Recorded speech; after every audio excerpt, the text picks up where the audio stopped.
नमस्कार दोस्तों। आज हम एक बहुत ही अमेजिंग और इंटरेस्टिंग बुक के बारे में बात करने वाले हैं जो आपको सोचने पर मजबूर कर देगी। तो चलिए शुरू करते हैं। The fourth turning. William Strauss और नील हाउ अपनी पुस्तक द फोर्थ टर्निंग में बताते हैं कि हर टर्निंग लगभग 15 से 25 वर्षों तक चलती है। ये अवधि इंसान के जीवन के 4 चरणों बचपन, युवावस्था, मध्य आयु और वृद्धावस्था में से एक के बराबर होती है। हर टर्निंग को उस समय की पीढ़ियों के व्यवहार से परिभाषित किया जाता है, खासकर इस बात से कि वे समाज में हो रहे बदलावों और घटनाओं पर कैसी प्रतिक्रिया देती हैं। विलियम स्ट्राउस एक लेखक, नाटककार, इतिहासकार और व्याख्याता थे, जिन्होंने अमेरिका के ऊर्जा विभाग और बाद में ऊर्जा, परमाणु प्रसार और सरकारी प्रक्रियाओं से जुड़ी उपसमिति में काम किया।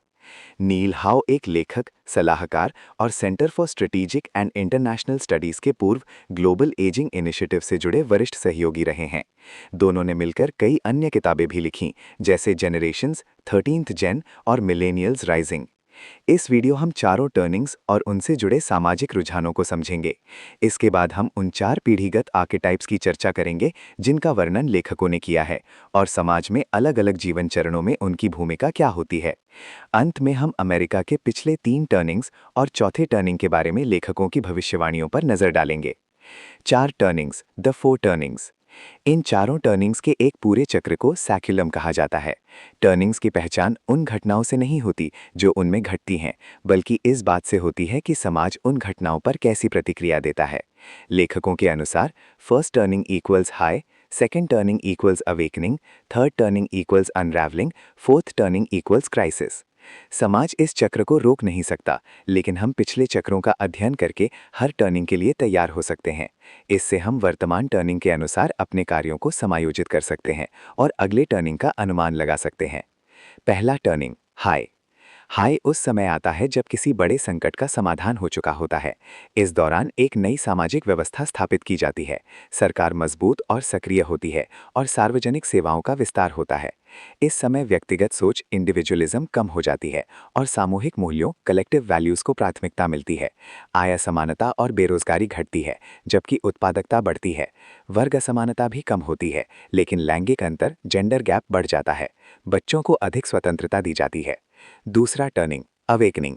अवेकनिंग तब आता है जब लोग हाई के दौरान बनी सामाजिक व्यवस्था से हटने लगते हैं, जिससे एक सांस्कृतिक क्रांति जन्म लेती है। लोग संस्थानों और नियमों पर सवाल उठाने लगते हैं और उनका विरोध करते हैं।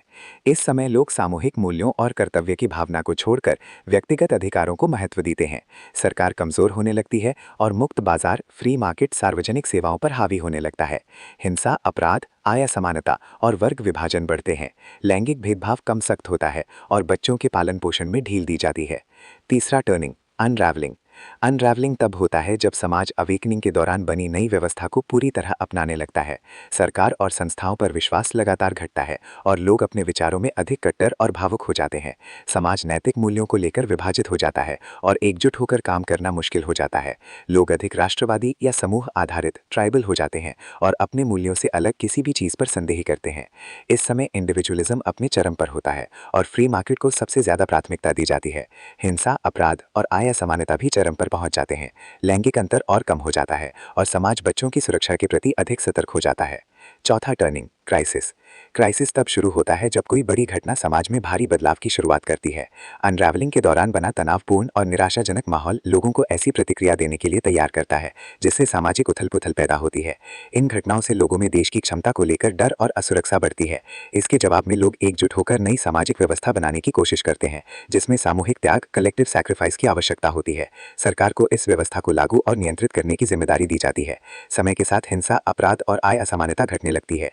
लैंगिक अंतर फिर से बढ़ता है क्योंकि महिलाओं और बुजुर्गों से अपेक्षा की जाती है कि वे कार्यस्थल छोड़ दें ताकि युवाओं को अवसर मिल सके। बच्चों की सुरक्षा को सबसे अधिक महत्व दिया जाता है।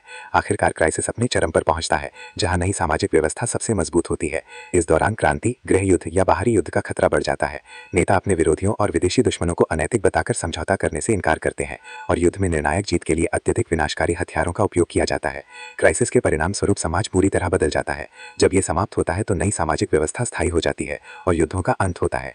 पीढ़ीगत आर्केटाइप्स, जेनरेशनल आर्केटाइप्स। लेखकों के अनुसार हर पीढ़ी 4 आर्केटाइप्स में से किसी एक में आती है। Prophet, nomad, hero, artist. हर पीढ़ी का जन्मकाल लगभग 15 से 25 साल का होता है, जो एक टर्निंग के बराबर होता है, और ये क्रम लगभग हमेशा इसी तरह चलता है। आर्केटाइप्स और उनकी भूमिकाएं।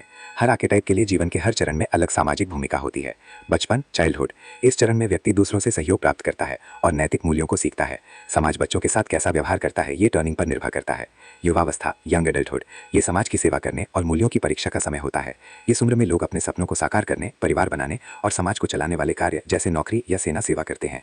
इस दौरान वे पिछली पीढ़ियों के कार्यों का कितना सम्मान करते हैं, ये टर्निंग के अनुसार बदलता है। मध्य आयु, मिड लाइफ।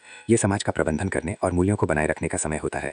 इस चरण में लोग अपनी मेहनत का फल पाते हैं, अपने सपनों को हकीकत बनाते हैं और समाज में नेतृत्व की भूमिका निभाना शुरू करते हैं। वृद्धावस्था, एल्डरहुड। वृद्धावस्था को उस जीवन चरण के रूप में देखा जाता है जहां व्यक्ति समाज का मार्गदर्शन करता है और नई पीढ़ी को नैतिक मूल्य सौंपता है। इस समय लोग काम के बोझ से मुक्त हो जाते हैं और अपना समय आराम और मनोरंजन में बिताते हैं या फिर समाज में सबसे प्रभावशाली नेतृत्व की भूमिकाएं निभाते हैं। समाज पर बुजुर्गों का प्रभाव टर्निंग्स के अनुसार बदलता रहता है। कभी संस्कृति पर ज्यादा असर होता है तो कभी राजनीति पर। जीवन के अलग अलग चरणों में ये आर्केटाइप्स नई भूमिकाएं और गुण अपनाते हैं। जैसे प्रॉफिट्स का जन्म भाई के दौरान होता है। बचपन में इन्हें बहुत दुलार मिलता है, लेकिन बड़े होकर ये आत्मकेंद्रित विद्रोही बन जाते हैं जो समाज में बदलाव लाना चाहते हैं।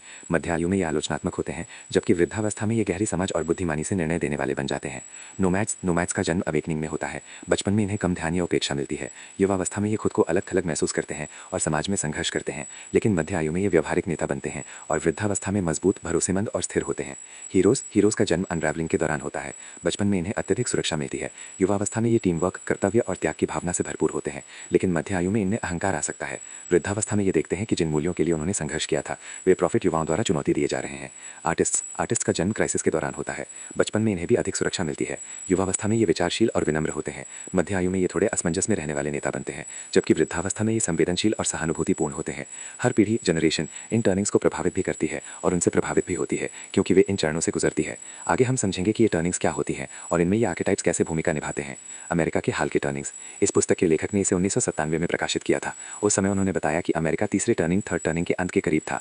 अमेरिका का वर्तमान सैक्युलम 1946 में शुरू हुआ, जो द्वितीय विश्व युद्ध, वर्ल्ड वॉर II के तुरंत बाद का समय था। ये अमेरिका का सबसे हाल का क्राइसिस था।